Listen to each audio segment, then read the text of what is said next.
Assalamu alaikum warahmatullahi wabarakatuh. Jirtu kabajamtoota dhaggeeffattoota qaqqaaliiwwan ilmaan Oromoo addunyaa kanarra jirtan mee akkam jirtan? Alhamdulillah an nagaa kooti. Guyyaa hadhaagaa ayyaana jala bultii iidaatii sooma'ee kaatii kanaaf keessummaa takka qabadheetiin dhufee isaa wajjiniinan guyyaa hadhaa qophii kiyya isiniif hojjedha jechuudha. Haga xumuraatti akkana ordoftan kabajaan isin affeereen jira keessummaa cimaa qabadheetiin dhufe egaa keessummaa kiyya akka isin na wajjiniin keessummeessitan abdiin qaba gara keessummaa kan kootiitan achi isin dabarsa ittiin wal isin barsiisaa jechuudha. Assalamu alaikum warahmatullahi. Wa alaikum assalam warahmatullahi wabarakatuh. Ayyee mee keessummoota dhaggeeffattoota kiyyaan mee wal bari. Assalamu alaikum warahmatullahi wabarakatuh. Ani maqaan kiyya Abdul Karim Hussein jedhama. Ayyee baga rabbiin ittiin isin gahe. Egaa akkuma inni jedhe obboleessi kiyya maqaan isaa Abdul Karim Hussein saahiba kiyya qaalii kanan akka lubbutti jaalladhuudha jechuudha kan hagawwanaa jechuudha. Qophii kiyya yookaan immoo peejii kanarratti kan yaadaanis ta'ee wantoota sheer gochuudhaan akkasuma yaadana jajjabeessu naalachuudhaan baay'ee tokko na wajjiniin kan nama taabaa turedha.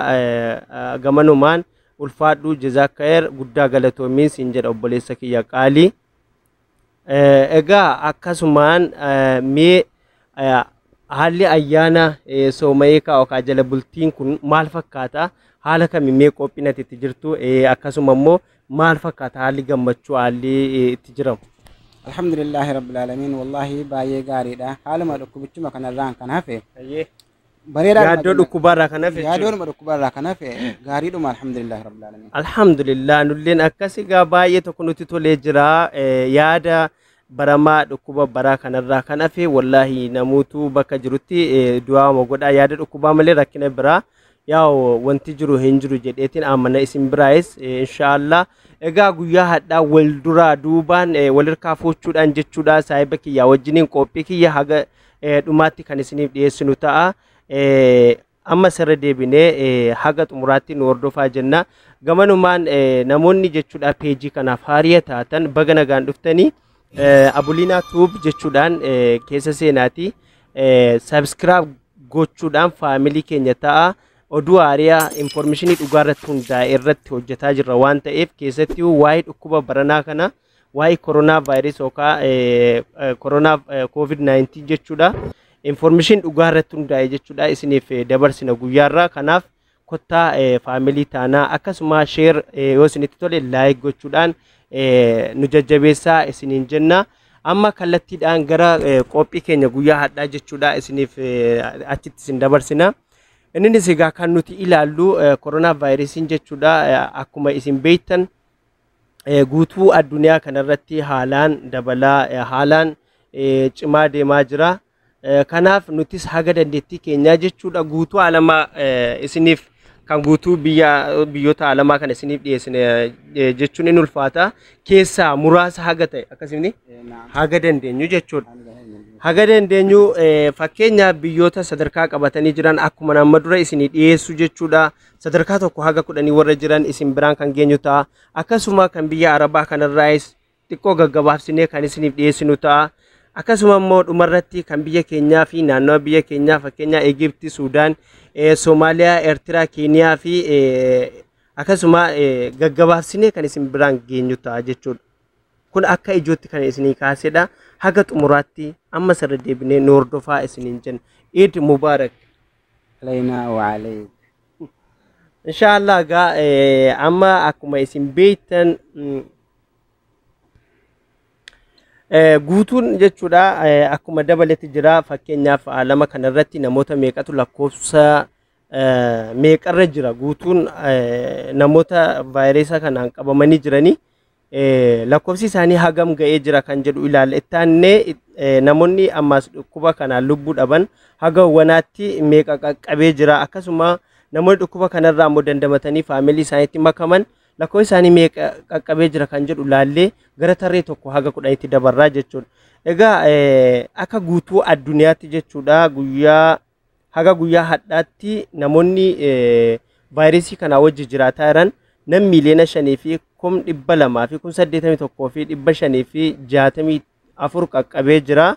Irreesni deebi'aa nam miliyoona 5 fi 200 fi 81 fi 200 fi 64 qaqqabeera jechuudha. Namoonni dhukkuba kana wajjin guutuu alamaa irratti wajji jiraataa jiran. Akkasuma namoonni dhukkuba kanaan immoo lubbuu dhaban haga hadhaatti nam 300 fi 38 fi 721 qaqqabee jira. Akkasuma haala wal fakkaatu namoonni immoo dhukkuba kanaan qabamanii fayyanii faamilii isaaniitti makaman nam miliyoona 2 fi 138 fi 900 fi 6 qaqqabanii jiru. Alhamdulillah jarri kun warreen dhukkuba kanaan qabamanii rabbiin laaffisee fi fayyanii maatii isaaniitti makamanii jechuudha. Kanneen akka waliigalaatti jechuudha. Amma gara tarree sadarkaa warra qabatanii jiran tokko haga 10 wajjin laallaa haga xumuraatti amma sirra deebinee nu hordofaa isiniin jenna. Eid Mubaarak. Ayyeega hamma gara akkuma isiniin jedhe gara tarree takka haga 10 warra jiran gaggabaabsetan isin biraan gaa amma sirra deebinee hordofaa isiniin jedha. USA'n marraa jirti sadarkaa tokkoffaa irratti kan argamtu jechuudha. Guyyaadha nam kun tokkoof dhibba tokkoo fi 85tu du'aan boqatee oolee jechuudha. Akkasuma nam kun 21 fi 800 fi 63 guyyaa hadhaa dhukkuba kanaan galmaa'ee ooleera Ameerikaa keessatti jechuudha kun. Akkasuma akka waliigalaatti Ameerikaa keessatti haga hadhaatti namoonni dhukkuba kanaan lubbuu dhaban nam kun 97 fi 539 qaqqabee jira. Subhanallah.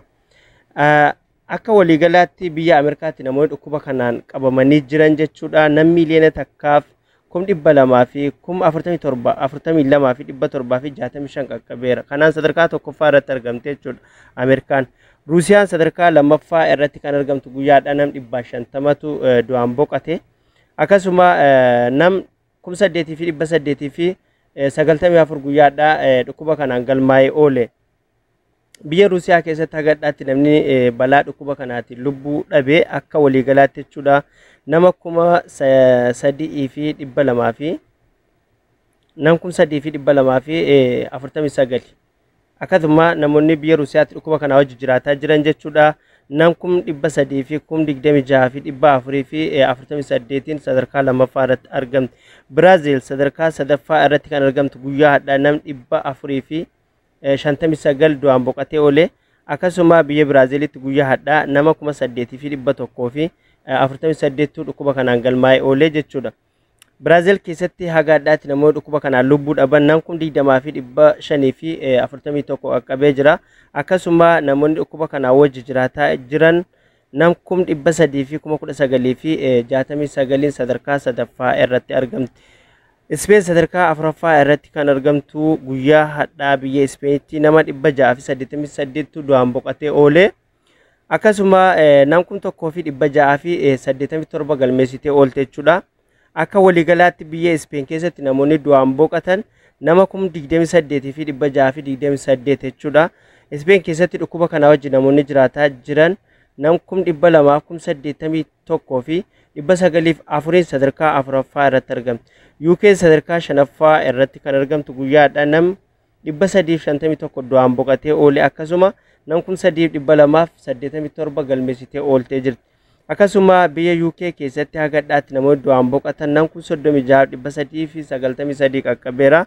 Akkasuma biyya UK'tti keessatti namoonni dhukkuba kanaan qabamanii jiran nam 254 fi 195 sadarkaa shanaffaa irratti argamti jechuudha. Itaaliin sadarkaa ja'affaa irratti kan argamtu guyyaadha nam 130 du'aan dhabdee oolte. Akkasuma nam 652 galmeessitee oolteerti. Akka waliigalaatti jechuudha biyya Itaalii keessatti namoonni dhukkuba kanaan lubbuu dhaban nam 32 fi 616 qaqqabeera. Akkasuma namoonni dhukkubsataa jiran Itaalii keessatti nam 228 fi 658 sadarkaa ja'affaa irratti argamti. Faransaay sadarkaa torbaffaa irratti kan argamtu guyyaadha nam 74 awwaaltee oolte. Akkasuma nam 300 fi 93 dhukkuba kanaan galmeessitee oolte. Akka waliigalaatti Faransaay keessatti haga hadhaatti namoonni dhukkuba kanaan du'an nam 8 fi nam 28 fi 200 fi 89 qaqqabeera. Akkasuma biyya Faransaaytti namoonni dhukkuba kanaa wajji jiraataa jiran nam 182 fi 219 sadarkaa torbaffaa irratti argamti Faransaay. Jarmaan sadarkaa 8ffaa irratti kan argamtu guyyaa hadhaa nam 43 du'aan boqatee oole. Akkasuma nam 692 guyyaadhaa dhukkubichaan galmaa'ee oole. Jarman keessatti agaadhaatti namoonni dhukkuba kanaan lubbuu dhaban nam 8,352 jechuudha. Akkasuma kan dhukkubsataa jiran nam 179,713 sadarkaa 8ffaa irratti argamti Jarman. Turkii 9ffaa irratti kan argamtu nam 27tu du'aan boqatee oolee. Akkasuma nama 952 galmaa'ee oolee jira. Akka waliigalaatti biyya Turkiitti agaadhaatti namoonni dhukkuba kanaan lubbuu dhaban nam 4,276. Akkasuma kan dhukkubsataa jiran nam 154,500 sadarkaa 9ffaa. Iraan 10ffaa irratti argamti guyyaadhaa nam 51 awwaaltee oolte. Akkasuma nama 600 fi nama 6,568 galmeessitee oolte dhukkuba kanaan jechuudha. Akkasuma biyya Iraan keessatti irra isinii deebi'a kan Iraan guyyaa hadhaa jechuudha. Iraan nam 51 du'aan dhabdee oolte. Akkasuma nama 2,311 dhukkuba kanaan galmeessitee ooltee jirti. Iraan keessatti haga hadhaatti namoonni dhukkuba kanaan lubbuu dhaban nam 7,300 qaqqabeera. Akkasuma Iraanitti namoonni dhukkubsataa jiran nam 131,652 sadarkaa 10ffaa irratti argamu. Kunneen kabajamtoota dhaggeeffattoota koo sadarkaa tokko haga 10 warra qabatanii haalaan dhukkubni biyya isaanii keessatti cimee marraa jiran jechuudha. Gaggabaabsee kan isin biraan ga'e amma akkasuma haaluma wal fakkaatuun gaggabaabsee kan biyyoota Arabaarraa isinii tuttuqaa kan dhumarratti isinii dhiyeessu obboleessi kiyya Abdii Huseen kan biyya keenyaa kan isin biraan ga'u ta'a. Amma sirra deebi'ee haga xumuraatti na hordofaan isiniin jedha. Egaa Saudi Arabiyaa keessatti guyyaa hadhaa namoonni 13 du'aan boqatee ooleera. Akkasuma nam 2,642 guyyaa hadhaa dhukkuba kanaan galmaa'ee oolee jira jechuudha. Akka waliigalaatti biyya kana keessatti biyya Saudii kana keessatti jechuudha haga hadhaatti namoonni balaa dhukkuba kanaatiin lubbuu dhaban nam 364 qaqqabanii jiru jechuudha. Akkasuma lakkoofsi namoota biyya kana keessatti dhukkuba kana wajji jiraataa jiran nam 67,719 qaqqabee jira jechuudha. Dubaay keessatti guyyaa hadhaa namni 4 du'aa yoo boqatu akka waliigalaatti nam 241 qaqqabeera kan du'e. Guyyaa hadhaa nam 994 galmeessitee oolte Dubaayin jechuudha. Akka waliigalaatti nam 27,892 qaqqabee jira. Qatar keessatti guyyaa hadhaa namni 2 du'aa yoo boqatu nam 19 qaqqabeera jechuudha kan du'e. Akkasuma guyyaa hadhaa nam 1,830 galmeessitee oolte jechuudha Qatar. Akka waliigalaatti namoonni dhukkuba kanaan Qatar keessatti qabamanii argaman nam 40,481 qaqqabee jira. Kuwait keessatti guyyaa hadhaa namni 9 du'aa yoo boqatu akka waliigalaatti nam 138 qaqqabe kan du'e. Guyyaa hadhaa kan galmaa'ee nama 955. Akkasuma lakkoofsi namoota dhukkuba kanaan qabaman Kuwait keessatti nam 19,564 qaqqabeera jechuudha. Bahareen keessatti kan du'e hin jiru guyyaa hadhaa. Akka waliigalaatti kan du'e nam 12 akkasuma nam 240 guyyaa hadhaa dhukkuba kanaan galmeessitee oolte. Bahareen akka waliigalaatti namoonni biyya Bahareenitti dhukkuba kanaa wajji jiraataa jiran nam 8,414 jechuudha. Oomaan guyyaa hadhaa nam 3 du'aan boqatee oolee. Akkasuma namoonni du'an akka waliigalaatti namoota 34 qaqqabanii jiru. Guyyaa hadhaa kan dhukkuba kanaan biyya Omaayitti galmaa'ee oolee nama 424. Akka waliigalaatti nama 6,794 qaqqabee jira jechuudha biyya Oomaan keessatti. Amma kallattiidhaan gara obboleessa kiyyaatti isin dabarsaa. Inni kan biyya keenya gaggabaabsee jechuudha kan isin biraan ga'u ta'a. Nu hordofaa. Animmoo akkuma itti aanutan isinii qindeessaa Ijiptii keessatti guyyaa har'aa kan du'e nama 11. Akka walii galaatti immoo nama 707 gaheera. Guyyaa hadhaa namni haaraan kan qabame dhukkubicha kanaan nama 783 gaheera.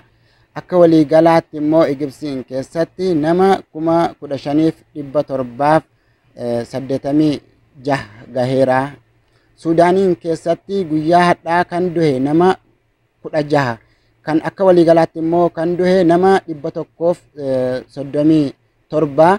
guyyaa hadhaa immoo kan qabame nama 240 gaheera. Akka walii galaatti immoo Suudaaniin keessatti dhukkuba kana wajjiniin kan jiraataa jiranuu nama 3,378 gaheera Suudaaniin keessatti. Ektiraa keessatti kan du'es kan qabames hin jiru namuma 39 bichaadha. Isin dabalaan jirtu. Maashaallah tabaarakallah.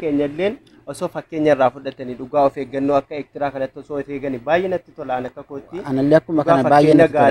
Fakkeenya gaarii qabattee jirti isinillee. Somaaliyaa keessattis wanti haaraan hadhaa kan qabame hin jiru akkuma duraanii nama 61 kan du'e jiru jechuudha akka walii galaatti. Qabames ta'e kan du'e hin jiru Somaaliyaa keessa. Hin jiru akka walii galaatti immoo nama 1,500 immoo 90 afurii akka walii galaatti namoonni dhukkuba kana wajjin jiraataa jiran Somaaliyaa keessatti. Keeniyaa keessatti guyyaa har'aa namni du'e hin jiru kan du'e namuma akka walii galaatti nama 50 qofa. Guyyaa har'aa immoo garuu kan galmaa'e nama 52 akka walii galaatti immoo nama 1,161 gahee jira. Lakkoofsa dhukkuba kana kan qabamanii jiran jechuudha.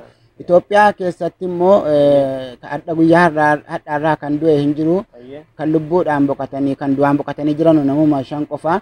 Garuu guyyaa akka walii galaatti namuma 5 qofa kan lubbuudhaan gara akiraa deemanii.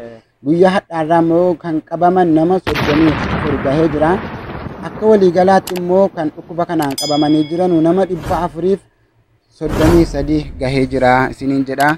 Asumaan gara obboleessa kiyyaatti isin dabarsa. Baay'ee galatoomii obboleessa kiyya qaalii ulfaadhu kan biyya keenyaa fi olloota biyya keenyaa gaggabaabsee kan isin dhiyeesse saahiba kiyya qaalii Abdul Karim yookaan Abdii Hussein jechuudha haala kanaanii anis immoo haga gama kan kootiin kanan duraan isin dhiyeessedha. Egaan kabajamtoota dhaggeeffattoota qaqqaaliiwwan ilmaan Oromoo hordoftoonni qophii keenyaa jechuudha. Qophiin nuti guyyaa hadhaatiif qindeeffannee qabannee isiniif dhiyaan kana hamma ammaatti isin dhiyeessine kana jechuudha. Haga boru inshallah rabbi jennaan haala wal fakkaatu walitti deebinutti.